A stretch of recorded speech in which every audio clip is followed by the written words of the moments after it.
मैं माचिस की तीली। जंगलपन यह घना अंधेरा घिर रहा है, सुलग रहा है झरे पत्तों की नसों में धूल चाटता विराम। हविष्य यह कुंद होती आस्था का कर रहा हूँ होम, स्वर्ग से धकेले गए देवताओं पर मैं माचिस की तीली। नमस्कार, एएनएम न्यूज में आपका स्वागत है और मैं अभिजीत नंदी मजुमदार आपके साथ एक अनोखी अंदाज में। यह अनोखी अंदाज क्या है? आज दिल दहलाने वाले कविताओं से दिल दहलाएंगे और हमारे साथ हैं तुषार धवल सिंह, तो तुषार धवल के नाम से जाना जाता है। नमस्कार तुषार धवल साहब, हमारे साथ बातचीत करने के लिए, आपकी कीमती वक्त निकालने के लिए। सबसे पहले जानना चाहूँगा, कला, चित्रकला, कवि और साथ साथ अफसर, तो हम लोग तो अफसर एंड जेंटलमैन सुना है, ये अफसर एंड कलाकार ये एक अलग चीज़ होती है। तो आप थोड़ा सा अगर हमारे दर्शकों के लिए बताएं कि किस तरह से ये दोनों चीज़ों को आप बैलेंस करते हैं। कलाकार तो जन्मगत होता है, मतलब ऐसा मैंने अनुभव किया है कि आप जन्म से ही उस तत्व को लिए आते हैं।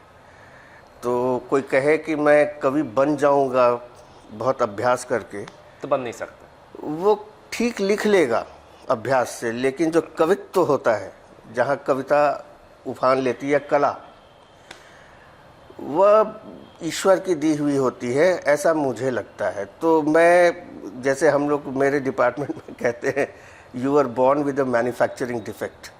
सो I was born with this manufacturing defect and that's how I was पूरे समय। मैं पढ़ने में अच्छा था, स्कूल में ठीक ही ठाक था, कॉलेज जाते आते बहुत अच्छा हो गया और सिविल सर्विसेज का एग्ज़ाम मैंने पहले अटेम्प्ट में ही क्रैक किया था और तब मैं पूरे देश में लगभग सबसे कम उम्र का था, 22.5 साल में हो गया था। तो तब तक तो दुनिया बड़ी हरी भरी थी, कल्पनाओं से भरी, उम्मीदों से भरी। जैसे पुलिस आईपीएस में जाना है या आईआरएस में जाना है, ये चुनने के पहले मेरे पिता ने कहा कि बेटा तुम तो कवि टाइप के आदमी हो, कहाँ डंडा भांजोगे। हम लोगों को तब कुछ जानकारी नहीं थी इस बात की कि एक आईपीएस के तौर पे आप basically day to day life आपकी कैसी होती है, आप आयकर में अगर हैं, आईआरएस में हैं तो कैसी होती है, हमें नहीं पता था। हम लोग बहुत लोअर मिडिल क्लास वाली फैमिली थे और ज़िंदगी बस चल रही थी। डिपार्टमेंट में जब आया, ट्रेनिंग के समय ही मुझे पहली बार महसूस हुआ कि क्योंकि लोग ये समझते हैं कि आप कवि हैं, चित्रकार हैं, तो थोड़ा एक लाइटर मूड में सब मुझे कलाकार जी बोला करते थे, यू नो, समझ। और एक इस तरह का भाव डिपार्टमेंट में आज भी है। मैं आज भी वो देखता हूँ कि अगर ये पोएट है या आर्टिस्ट है तो ये काम क्या करेगा फिर। और ऐसे कई अनुभव हुए हैं, वाक़ये हुए हैं मेरे साथ कि जहाँ किसी सीनियर ऑफिसर ने जैसे मेरे बारे में सुना कि अरे वो तो पोएट आर्टिस्ट है, तो पहला चीज़ उन्होंने ये पूछा, तो काम आता है उसको? मगर काम के साथ पोएट आर्टिस्ट का तो कोई संबंध नहीं, वो अलग होता है। आप जब पोएट होते हैं, जैसे मेरा अपना तरीका है और आई थिंक हर किसी का अपना अपना तरीका है, तो कोई कह नहीं सकता है कि यही एक प्रेस्क्राइब्ड तरीका है या यही सही है। जैसे जिसकी आंतरिक बुनावट है उस ढंग से उसकी अभिव्यक्ति आती है। मेरे लिए वो यूँ समझिए कि जैसे अगर वॉमिटिंग आ रही है, आप उसको रोक के नहीं रख सकते हैं, उसी समय करना है। तो मेरी बहुत लंबी लंबी कविताएं हैं जो मैंने मोबाइल पे लिखी हैं जी, क्योंकि उसको तभी व्यक्त होना है। अगर मैं रुक जाऊं कि होल्ड कर लूं, 1 घंटा बाद करूं, तो वो निकल जाता है, वो ट्रेन चली जाती है जी। तो ऐसे मैनेज होता है। अब इसका एक दूसरा पक्ष भी है कि डिपार्टमेंट में तो ये समझते हैं लोग कि ये तो कवि है, ये क्या काम करेगा। कवियों की समझ ये है, ये तो साहब है, ये कैसे कर, ये कैसे कविता करेगा। नहीं, उनके पास हैं इस तरह के कई अधिकारी, ज़बरदस्ती में कवि हो गए, उन्होंने अपना रसूख का इस्तेमाल किया और जिसको कहते हैं ना त्वरित महानता, एकदम मगर आपकी कविताएं जो हैं जी, खासकर कई सारे कविताएं फिल्माए गए हैं, आप अभिनेता भी हैं, मगर इस कविताएं के मामले में मैं बातचीत करना चाहूँगा आपसे थोड़ा सा कि इसमें माचिस की तली एक कविता है जो हाँ, बहुत काफी- पहले लिखी गई थी। हाँ। तो इस मामले में थोड़ा सा अगर आप विस्तार से बताएं कि उस कविता किस ढंग से क्यों आपने लिखी और इसमें एक फिल्म की तौर पर आपने लिखे हाँ, तो उसमें क्या हुआ तो बैकग्राउंड थोड़ा सा अगर ये एक हमारे दर्शकों के साथ शेयर करें तो। एक बहुत बड़े कवि थे दिलीप चित्रे। वो सिर्फ कवि ही नहीं थे, वो चित्रकार भी थे, म्यूजिशियन भी थे, मैनेजमेंट गुरु भी थे, डिज़ाइनर भी थे, you know many things tagged in one. और वो पूना में रहते थे। कोल्हापुर में मेरी पहली पोस्टिंग हुई थी, मैं तकरीबन 4.5-5 साल वहाँ रहा था। उसके बाद मेरा ट्रांसफ़र पूना हो गया। तो मुझे पता था कि दिलीप चित्रे पूना में रहते हैं और हमने उनकी कई कविताएं पढ़ी थीं अंग्रेजी में। वो इंग्लिश और मराठी इन 2 भाषाओं में कविताएं लिखते थे। मुझे नहीं पता था कि वे चित्रकार भी हैं। तो मेरी वाइफ जब पूना में पढ़ती थी, अणिमा, तो उनके लोकल गार्डियन पूना में ही रहते थे, जो वो आर्टिस्ट थे, दोनों वाइफ हस्बैंड दोनों ही आर्टिस्ट थे। तो क्योंकि मुझे भी चित्रकला वगैरह में रुचि थी तो मैं इन लोगों के साथ थोड़ा ज़्यादा घुल मिल गया था। तो एक दिन बातों बातों में इन्होंने कहा कि यहाँ पे दिलीप चित्रे जी हैं, हम लोग उनके पास जाते हैं। तो मैंने, अच्छा आप लोग दिलीप चित्रे जी के पास जाते हैं? तो बोले हाँ, हम लोग तो जाके बैठते हैं। और यूँ समझिए यहाँ के बहुत सारे यंग आर्टिस्ट वगैरह हैं जिनको बैटरी चार्ज करनी होती है तो दादा के पास चले जाते हैं। उनको हम लोग दादा ही बोलते थे। तो मैंने कहा कि मुझे भी ले चलिए। तो पहली मीटिंग बड़ी सुंदर रही। उन्होंने पसंद किया कि मैं आया और मिला, क्योंकि अक्सर होता है कि हकाल देते थे लोगों को कि जाओ ठीक है, दोबारा मत आना। तो उनको अच्छा लगा। मेरे लिए बड़ी बात थी कि उन्होंने फिर कहा मुझे कि आ जाओ। तो हम लोग लगभग वीकेंड्स पे मैं और मेरी पत्नी हम दोनों चले जाया करते थे उनके घर। तो उनको पता चला कि मेरा थिएटर का भी बैकग्राउंड है और मैं पोइट्री के अलावा बाकी चीज़ें भी करता हूँ। तो उन्होंने कहा कि उन्होंने कई फिल्में बनाई भी हैं, विजेता और इस तरह की कई फिल्में हैं। तो उन्होंने मुझे कहा कि Tushar, why can't we plan a movie? हम बोले ऑफ कोर्स वी कैन, आप बताइए कब करना है, क्या करना है। तो बोले कि नहीं, मैं चाहता हूँ कि तुम एक स्टोरी डेवलप करो और उसको लेकर तुम काम करो, तुम स्क्रिप्ट लिखो, उसके बाद हम लोग बात करेंगे। तो मैं एकदम अच्छे बच्चे की तरह बैठ गया। मैंने एक स्टोरी डेवलप की और कि कोई गरीब सा लड़का है, मैनेजमेंट स्कूल में जैसे तैसे पढ़ रहा है, ये डन वेरी वेल देयर, उसको बड़े ऑफर्स मिल रहे हैं कॉरपोरेट्स के। वो छोड़कर वो कहता है कि मैं जिस स्लम में रहता हूँ मैं उसको एक डेवलपमेंट प्रोजेक्ट लेके उसको मैनेज करूँगा एंड मेरी जितनी स्टडीज़ है, जो भी मेरा ज्ञान है, उसको मैं वहाँ बिल्ड करूँगा एक मॉडल के तौर पे। तो ये उस काम में लगता है। कहानी उसी सिलसिले में है। तो मैंने सोचा था कि जैसे स्क्रीन प्ले जब की बात हो रही है, पहला आएगा तो डार्क स्क्रीन रहेगा, एम्बुलेंस की आवाज़ आ रही है, ऐसे वैसे कुछ एक शॉट आता है, फिर ब्लैक होता है। और बैकड्रॉप में दिलीप चित्रे की एक पोएम थी द रुइंस, उसका मैंने हिंदी में ट्रांसलेशन किया था और मैंने सोचा कि ये हिंदी में वॉइस ओवर के ज़रिए हम लोग शुरू करेंगे। उनको मैंने दिखाया तो थोड़े से ये नाराज़ हो गए कि उनको पसंद नहीं आई ये बात। तो उन्होंने कहा यार ऐसे नहीं, मतलब तुम तो सत्यानाश ही करोगे, इस कविता को रहने दो, तुम कोई और कविता बताओ। तो मैंने उनको ऐसे ही बोला कि दादा मेरी भी एक पोएम है इसी तरह की, जो मैं काफ़ी कुछ इसी मूड से, क्योंकि मेरा जो थॉट था वो यही था और इसीलिए ये कॉन्सेप्ट भी मैंने डेवलप किया था। तो उन्होंने कहा मुझे सुनाओ। तो मैंने सुना दिया, उनको पसंद आ गई, तो वो अप्रूव हो गई कि वो उस फिल्म की ओपनिंग उसी कविता से होनी थी। हालांकि हो नहीं पाई वो फिल्म। उसी कविता मैसेज की तिली है जी जी। उसमें 2-4 शब्द 2-4 लाइन आप हमारे लिए पढ़ सकते हैं अगर आपको याद है तो। मुझे पूरी तरह याद नहीं, पर मैं कोशिश करता हूँ। मैं माचिस की तीली, जंगलपन यह घना अंधेरा घिर रहा है, सुलग रहा है झरे पत्तों की नसों में धूल चाटता विराम। हविष्य यह कुंद होती आस्था का कर रहा हूँ होम, स्वर्ग से धकेले गए देवताओं पर मैं माचिस की तीली। इसके आगे मुझे अभी याद नहीं आ रहा। जबरदस्त आपने, तो ये इस तरह से फिल्मों में भी इस तरह से पढ़ा जा सकता था। जी, पढ़ने का भाव यही था, यही होता। तो ये फिल्म, बहरहाल ये कविता YouTube पर है जी। हिंदी कविता नाम का एक चैनल है जी, अगर कोई सुनना चाहे तो वहाँ पर है। एक पूरा जी हाँ। तो इस तरह की कविताएं कुछ फिल्माए गए हैं इस तरह की, और यह आप अभिनेता के रूप में तो आपको भी जाना जाता है। एक तो आपका जो साइड ये है वो अभिनेता भी है, पेंटिंग भी है, तो अभिनेता के हिसाब से कभी आपने बॉलीवुड में जाने की कोई? नहीं, बॉलीवुड मेरे लिए बड़ी दूर की कौड़ी थी और मैं शुरू से जानता था। और दूसरा है कि मैं एक सिविल सर्वेंट हूँ जी। मेरे लिए बहुत मुश्किल होगा उन सब चीज़ों को हैंडल करना। हम पर कुछ हमारे कंडक्ट रूल्स भी होते हैं, सर्विस रूल्स। खैर वहाँ तो परमिशन मिल सकता था जी।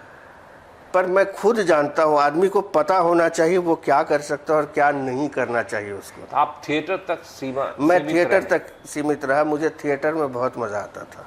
जी। तो फिल्म या थिएटर, किस में आपका? थिएटर। किसके कारण? वो मंच पर रोज रोज का जो अनुभव होता है ना, आप एक ही नाटक को हर रोज जब मंचित करते हैं आप पाते हैं हर रोज आपका अभिनय थोड़ा अलग होता है। ऐसा मुझे लगता था कि आज एक खास मनस्थिति में आप अभिनय कर रहे हैं, आपका अभिनय कुछ और होगा, वही सारे डायलॉग्स हैं, आपके मूवमेंट्स वही हैं, सब चीज़ वही है, लेकिन आपका जो भाव होता है ना बोलने का, वो बड़ा सटल सा आपको खुद महसूस होता है कि आप कभी कभी आप पूरी तरह तल्लीन हो जाते हैं, कभी आप यहाँ से कर रहे होते हैं।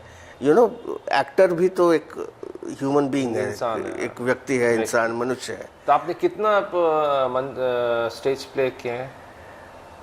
किया होगा अभी गिनती मुझे लगभग कई सारे। मैं बहुत सारा, हाँ बहुत तो सारा। इसमें सबसे बढ़िया स्टेज कहाँ जो आपको लगा कि मैं ये कुछ कर पाई, इस कैरेक्टर को मैं दिखा पाया हूँ दर्शकों के सामने, इस कैरेक्टर को मैं एक जान दे पाया हूँ, उस टाइप का? ये दिल्ली में जब हमने, एक्चुअली हम हिंदू कॉलेज में थे दिल्ली यूनिवर्सिटी में, तो हमारे जो हॉस्टल के मित्र थे उसमें हमारी एक नाटक मंडली बनी थी। हम लोग उसके फाउंडिंग मेंबर्स थे।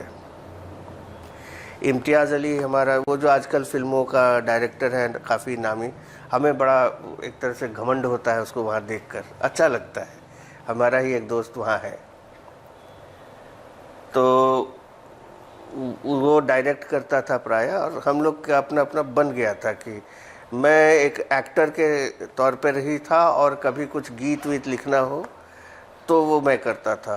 अब जैसे एक सुब्रत हमारे साथ था, सुब्रत सिन्हा बड़ा अच्छा गाता है, तो वो उन गीतों को गाता था, कंपोज करता था, गाता था। हमारे साथ कुछ मित्र भी थी हमारी जो म्यूज़िक डिपार्टमेंट से थी, तो प्रॉपर। अब मैं इतना ख़राब गाता हूँ, इतना ख़राब गाता हूँ कि कोरस में भी मुझे बोला जाता था, टीडी खबरदार जो आवाज़ भी निकाली तुम खाली लिपसिंग करोगे। मैं बहुत ही, मतलब उतना खराब गाने के लिए भी आपको ईश्वर से ही कुछ मिलना चाहिए, आप उतना बुरा मैं गाता हूँ। तो मेरे दोस्त कहते थे तुम गाना गाते नहीं हो, तुम गाना डांटते हो।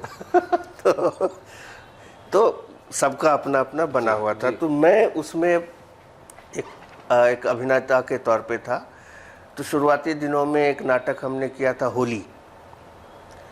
होली में जो मेरा कैरेक्टर था वो एक एफिमिनेटेड, थोड़ा स्त्रैण स्वभाव का, और उस नाटक में ये कहा नहीं गया है कि वो गे है, समलैंगिक है जी, पर हमारा इंटरप्रिटेशन था कि वो ऐसा भी है जी।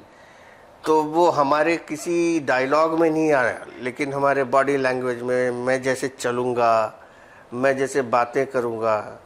तो उसके लिए मैंने, हमारे ही हॉस्टल में कुछ कैरेक्टर्स थे या ऐसा, मैंने काफ़ी लोगों को ऑब्जर्व किया तो मेरा वो जो आनंद का चरित्र था वो बहुत ही पसंद किया गया। जितने सारे आप अदाकारी किए हैं आज तक, जी, सबसे वो आनंद के चरित्र आपका आनंद है। फिर पंचलैट है, फणीश्वर नाथ रेणु की कहानी पर आधारित एक नाटक था जी। उसमें मैं सरपंच की भूमिका में था। इसके साथ एक बड़ी मज़ेदार कहानी मैं सुनाता हूँ। ये हम लोग सेकेंड ईयर ग्रेजुएशन में थे जी। अगर मैं ज़्यादा समय ले रहा हूँ तो मुझे रोक बिल्कुल दीजिएगा। नहीं, बिल्कुल नहीं। ग्रेजुएशन का सेकेंड ईयर चल रहा था हिंदू कॉलेज में, और पहले साल में मैं टॉप पर था, मैंने टॉप किया था जी। तो मेरे पिताजी बड़ी मेहनत से, बहुत पेट काट के, बड़े कष्ट से पैसे भेजते थे, और उन्होंने पूरा जीवन होम कर दिया था कि बच्चों को पढ़ाना है। तो उस समय फ़ोन वोन हमारे पास हुआ नहीं करता था, तो पिता पुत्र के बीच चिट्ठियों से संवाद होता था। और पिताजी की हिंदी बड़ी गजब है, और मैंने वही इनहेरिट किया एक तरह से जी। उनकी चिट्ठी आई जिसका सार यही था कि बेटा अब फरवरी का समय है, मार्च अप्रैल वगैरह में तुम्हारी परीक्षा होगी, तो अब कुछ दिन ये सब मत करो, तुम लग जाओ काम पे, क्योंकि बड़े लक्ष्य के लिए बहुत सारा बलिदान भी आवश्यक है। तो मैंने कहा ठीक है, लेकिन मैं क्या करूं, जब तक चिट्ठी आई हमने कमिट कर दिया, हमारा तो रीडिंग वगैरह शुरू हो गया है, रोल्स डिस्ट्रीब्यूट हो गए हैं, अब क्या किया जाए। तो मैंने सोचा कि थोड़े पापा को पता चलेगा, पढ़ ली। और मैंने अपने आप से वादा किया कि अगर यहाँ इतना टाइम दे रहे हैं तो पढ़ाई क्या फिर मैं वैसे करूँगा, क्योंकि मुझे वो पोजीशन लूज़ नहीं करना है। तो एक बैलेंसिंग, हमारा नाटक वगैरह हो गया। अगली किसी चिट्ठी में मैंने उसका जिक्र नहीं किया। पिताजी को पढ़ने का बड़ा शौक़ था, और वो समय था 90s में, अर्ली 90s तक का, कि सड़क पे गली मोहल्ले में भी दुकानें होती थी, तो वहाँ साहित्यिक पत्र पत्रिकाएं मिल जाती थी। पढ़ने का वो कल्चर अब नहीं रहा, एटलीस्ट हमारे यहाँ तो नहीं रहा। बंगाल में अभी भी कहीं कहीं दिखता है, और मुझे लगता है कि बंगाल के लोग बहुत हम लोगों से आगे हैं इस मामले में।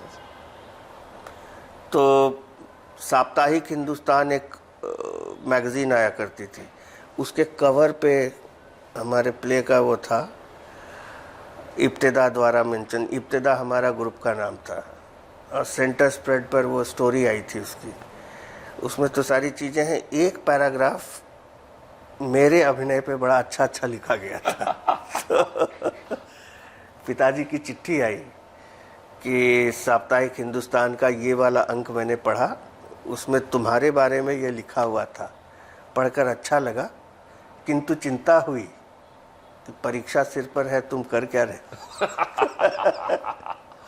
लेकिन हाँ ठीक है, वह आगे सब अच्छा हुआ, और पिताजी की शिकायतें भी दूर हो गई। तो ये अभिनय करते हुए आपका कुछ डायलॉग कुछ याद है, जो डायलॉग आप? नहीं, मुझे याद है, बहुत दिन हो गया। अभी आप कविताओं पर? हाँ, क्योंकि देखिए थिएटर जब आप करते हैं आपको समय बहुत लगता है जी। एक महीना कम से कम आपको रिहर्सल में, और अब आप सीरियसली काम कर रहे हैं, तो अब ऐसा तो है नहीं कि चलते फिरते आ गए, कुछ बोल के चले गए। पात्र में ढलना, उसमें घुसना, उस पर चिंतन करना। मेरा जीवन जो सरकारी नौकरी में है, या किसी भी तरह की नौकरी में किसी का भी होगा जी, नौकरी की अपनी शर्तें होती हैं जी, जी। तो मुझे वो समय नहीं मिल पाता है। अलबत्ता मुंबई में जब मैं था तो हमारी कॉलोनी के बच्चों के साथ मैंने कुछ लेके किया था काम, उनके लिए प्ले लिखा, डायरेक्ट किया। एकेडमी में था जब ट्रेनिंग हो रही थी, तब मित्रों के साथ मिलकर हमने वो सब किया था। यहाँ आकर, जैसे आपने पहले पूछा था मेरी किसी कविता का पर मैंने अभिनय किया कि नहीं, तो यहाँ पर नीलांबर नाम की संस्था है, उसमें कई ऐसे गुणी मित्र हैं जो डायरेक्शन भी करते हैं और ये सब करते हैं। तो मेरी एक लंबी कविता है दमयंती का बयान। मेरे मन में पूरा उसका फ्रेमवर्क था कि इसको मंचित कर सकते हैं, और अगर करेंगे तो इसको कैसे कैसे करना है, मैं क्या बोलूँगा, कैसे बोलूँगा, कोरस का कैसे मूवमेंट होगा, सारी चीज़ें। मित्रों के साथ बैठ के सारा कुछ तय कर लिया गया। अब ये था कि अब टाइम दीजिए, हम लोग करते हैं। टाइम ही नहीं मिला। आप सुबह से लेके समझिए 7-8 बजे तक आप इधर फंसे रहते हैं, फिर घर जाके दुनियादारी, वो सब करने के गृहस्थी बाद देखनी समय है, नहीं। बच्चे सही बात की है। पढ़ाई है, सही बात है। सुबह जल्दी उठना है क्योंकि उसके बस में बिठाना है उसको, नहीं हो पाता। अब सब चीज़ नहीं हो पाता है, सही बात। तो आपको चुनना पड़ता है। सुनना पड़ता है। तो ये साथ साथ कविताएं के साथ साथ आप लिटरेरी फेस्टिवल भी करते हैं आप? जी हाँ, जी हाँ, इसमें जी हाँ। शामिल है। और बताया जाता है कि world one of the leading literary festival chair poetry evenings, chair poetry करते, तो उसके बारे में थोड़ा सा अगर बताएं तो। देखिए चेयर पोइट्री इवनिंग्स एक हुआ ये कि ये मेरे दिमाग की उपज है ज़रूर, लेकिन इसका अगर बैकबोन कहें तो मेरा मित्र है सोनेट मंडल जी। ये होता क्या है? तो मैं बताता हूँ।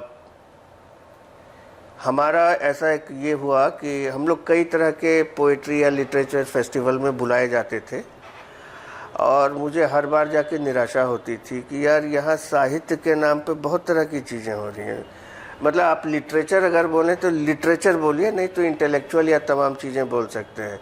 लीट फेस्ट के नाम पे किसी भी तरह की बकवास हो रही है। और फिर मैं देखता था एज अ पोएट भी कोई आया है जिसकी कोई वक़्त नहीं है, जिसकी कोई उस तरह की स्टैंडिंग नहीं है, जिसकी कविताएं उस तरह की नहीं हैं, जुगाड़ से सब सिद्ध होता है। आप एडवर्टाइजमेंट दे दीजिए, डोनेशन दे दीजिए और बाकी मेरा ये काम कर दीजिए, गिव एंड टेक।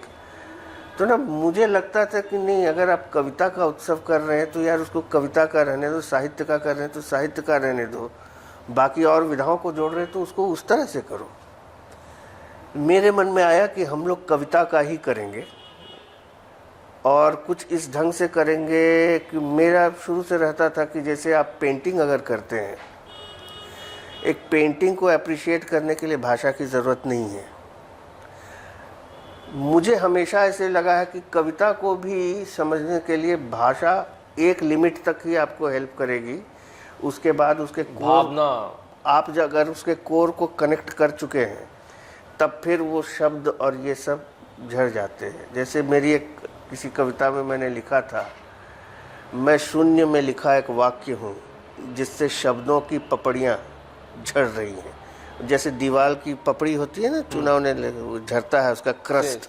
सही बात। तो मैं शून्य में लिखा एक वाक्य हूँ जिससे शब्दों की पपड़ियाँ झड़ रही हैं। मैंने कविता के बारे में कह रहा था जी कि कविता शब्द रहित हो जाती है, शब्दहीन हो जाती है जब वो अपने एकदम कोर में पहुंचती है और वो कनेक्ट होता है। तो मेरे मन में ये होता था कि can we not experiment something, कि इसी सिलसिले में ये शुरू हुआ है। इसी सिलसिले से तो मैंने अपने मित्र सोनेट से कहा कि यार हम लोग क्या ऐसा कर सकते हैं, तो उसने कहा कर सकते हैं। तो ये कब होता है? ये कोलकाता में ही हम लोग करते हैं, हर साल नवंबर के तीसरे वीकेंड पर, जी। फ्राइडे सैटरडे संडे 3 दिन का होता है ये। इसमें हम लोग 16 पोइट्स को इनवाइट करते हैं, जिसमें 8 होते हैं दुनिया के अलग अलग अलग हिस्सों से आए हुए कवि, उनकी भाषाएं कुछ भी हों, और 8 कवि भारत के अलग अलग अलग हिस्से से अलग अलग भाषाओं के। लेकिन कवि बहुत ही हाई लेवल के होते हैं, तभी हम बुलाते हैं कि ऐसा दुनिया की, विश्व के अलग अलग अंदाज की कविताएं। हाँ, जैसे हमारे यहाँ ये जो भारत में साहित्य अकादमी जीते हुए लोग नहीं भी मिला है, तब भी हम अगर देख रहे हैं कि उनकी कविता में गजब का दम है तो आप उनको भले ही कोई पुरस्कार ना मिला हो, तो आप बुलाते हैं। लेकिन हम उनको सम्मान के साथ बुलाते हैं। नवंबर महीने में ये होता है। नवंबर में अब क्या है कि सबकी कविताएं आती हैं, कोई फ्रेंच है, कोई जर्मन है, कोई एस्टोनियन है, कोई अमेरिकन है, कहीं का भी हो, या तमिलनाडु का है, नॉर्थ ईस्ट का है, गुजराती है, मराठी है, कोई भी पोएट है, बंगाली है फॉर दैट मैटर, उनकी मूल भाषाओं की कविताएं हम मंगाते हैं और अनुरोध करते हैं कि आप इसका एक अंग्रेजी का ट्रांसलेशन भी भेज दीजिए। हमने पाया है कि पहले दिन इंग्लिश की ज़रूरत होती है लोगों को, बाद में नहीं होता। नेक्स्ट डे से जब पोएट के साथ नेक्स्ट डे का सेशन होता है ना, तो वो सिर्फ कवि और श्रोता होते हैं, हम लोग कहीं नहीं रहते हैं, और दर्शक दीर्घा से श्रोता, और उसको काफ़ी हम लोग इनफॉर्मल सेटिंग, यूँ समझिए कि जैसे एक कमरा है, ये इधर कुछ कुर्सियाँ लगा दी गई, लोग दरी बिछा के बैठे हुए हैं, ये नहीं कि एक स्टेज है और बाकी इधर है। वो भावनाओं से जुड़ा जाता है। यस, वो कुछ भी पूछ सकते हैं, सही बात, वो जवाब देंगे। बिल्कुल। और धीरे धीरे थर्ड डे आते आते हमने कई बार महसूस किया है कि हम समझ पा रहे हैं ये क्या कह रहे हैं, हमको भाव प्रेषित हो रहा है, शब्द भले नहीं आता हो। सही। कविता की एक सुंदरता यह भी है कि कैसे शब्दों के साथ खेला गया, वो एक अलग सुंदरता है। तो हो सकता है कि अनुवाद और इन चीज़ों से वो हमको नहीं मिल सके उतनी, और अगर हमको मूल भाषा का ज्ञान नहीं है तो हम उसका आनंद नहीं ले सकते। लेकिन उसका जो पिघला हुआ तत्व होता है ना, तो मोल्टन क्रस्ट, वहाँ से बराबर संवाद होने लगता है, हृदय का हृदय से होता है। बिल्कुल धवल साहब, अंत में एक ख्वाहिश है आपसे कि आप एक कविताओं से आज की हमारी खास बातचीत क्या बंद करना चाहेंगे। एक आपकी कविता अब मेरे मोबाइल पर है, मैं अगर अब 1 मिनट मुझे मौका दे तो मोबाइल, आपका मोबाइल। एक छोटी सी कविता मेरे मन में आई अभी जब आप पूछ रहे थे ना। जी। तो मेरे बेटे का जिस दिन जन्म हुआ था जी। तो पत्नी सो गई थी, और ऑब्वियसली प्रसव के बाद स्त्री की तो दशा थोड़ी सी रहती है। हॉस्पिटल में उसके पालने के बाहर मैं बैठा हुआ था जी, और मैं पहरे पर था, एक तरह से कह सकते हैं। तो उस पर एक छोटी सी कविता है, एक सीरीज इनफैक्ट हुई थी उसके बाद।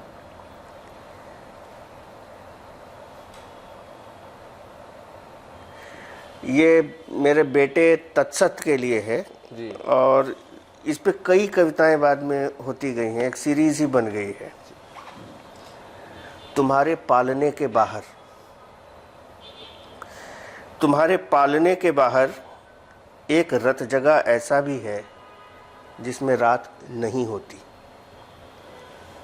जिसमें देह की परतें खुल जाती हैं, भाषा से शब्द झर जाते हैं, आँखें आँख नहीं रहती, वे स्वप्न हो जाती हैं। बोध के संदर्भ जिसमें उलट जाते हैं, काल का व्याकरण गल जाता है। तुम्हारे पालने के बाहर एक थकान ऐसी भी है जो अपनी ही ताजगी होती है। आशंकाएं जिसमें खूब गर्दन उठाती है, एक आक्रांत स्नेह अपने भविष्यत संदिग्धों की तलाश में होता है और यहीं से उन सब का शिकार करता है, आने वाले दुर्गम पथों पर माटी की नरम मोयम रखता हुआ। तुम्हारे पालने के बाहर एक बीहड़ है जिसमें एक बागी हुआ मन गाता रहता है मानव मुक्ति के गीत। उसके हाथ केसर, कुदाल, करतब, करताल होते रहते हैं। एक मोम हुआ हृदय ऐसा भी होता है तुम्हारे पालने के बाहर, जो अपने दुःस्वप्नों और हाहाकारों में तुम्हारी असंग चेतन मुस्कान भर रहा होता है तुम्हारे पालने के बाहर। तो सर जी ज़बरदस्त कविताएं हो, आप बैठ के लिखे हैं वहीं पे। जी बिल्कुल, धन्यवाद तुषार जी हमारे साथ बातचीत करने के लिए। आपने हमें इस लायक समझा कि हम आपसे बात कर सके, उसके लिए बहुत धन्यवाद। नमस्कार, आप देखते रहिए एएनएम न्यूज़, और अगला सप्ताह फिर दोबारा इस तरह के अनोखे अंदाज से आपके सामने हम लोग पेश आएंगे। नमस्कार। और खबरों के लिए सब्सक्राइब कीजिए एएनएम न्यूज़, बेल आइकन दबाकर रहिए सबसे आगे।